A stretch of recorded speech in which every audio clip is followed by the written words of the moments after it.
Hello, friends. We're in the city of Eisenstadt, in one of the oldest preserved Jewish cemeteries.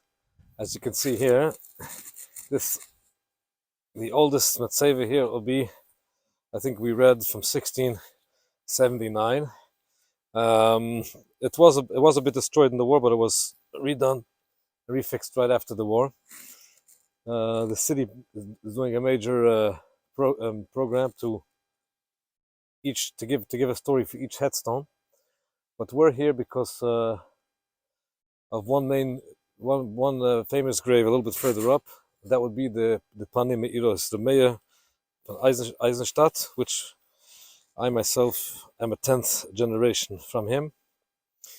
The Meir was born in Poznan in 1670, and at the age of 30 years old, he was sought out by the Pshimshon Wertheimer, very, very famous court Jew that was also a big rabbi and very, very influential.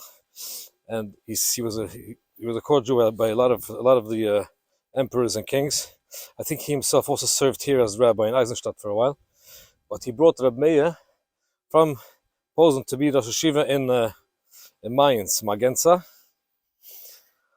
And then from there he came over here. He took up his post in Eisenstadt in the later time of his years. He died in 1744. I think if to read, and this would be his matzeva.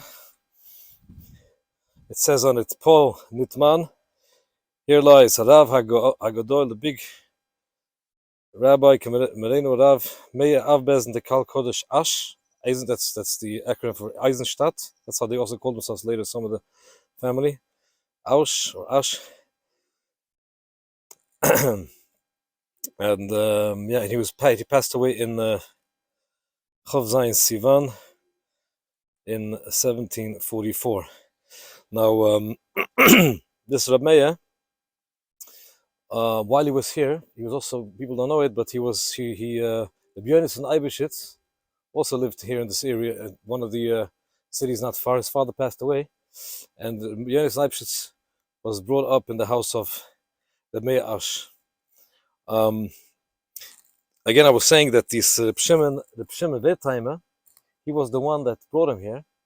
The Chavis Yua says on him, he writes, Miyamois Rav Ashi, from the days of Rav Ashi, the one that signed the Talmud, until his day, there was no one so great that he found Torah Gdula b'Makom Echad, that he should have also be a great Torah scholar and be so influential in politics and in wealth as the Shimshon Wertheimer. A famous story is said about Reb Meir. Reb Meir had a grandfather called Rabbi Meir, and his own father was called Yitzchok. Now, Yitzchok, his father, was the son of Meir and a woman called Esther. Now, this Esther is famous, as we know it's in the family tradition. She was a sister of the Shach, and in 1648 and 1649, by the Chmielnicki pogroms, she somehow made her way out to Austria and these places. And this Reb Meir, who was a big Via at the time, the grandfather of Meir Ash, he brought her into her house and he let her study. Let her be busy at home over there in the house. At one time, the Shach was passing by, and the Shach stayed in the house, and she heard how he was learning at night, and she said, "1 second, isn't that my brother?"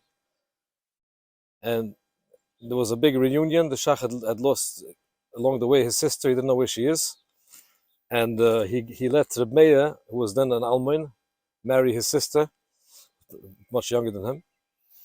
And this Yitzchok was born, and Yitzchok had a son called Meir. This is the Meir Ash. So the Panim calls the Shach always calls my great uncle. He calls his Shach. He writes when he talks about the Shach, he quotes the Shach and he says, "That's my great uncle."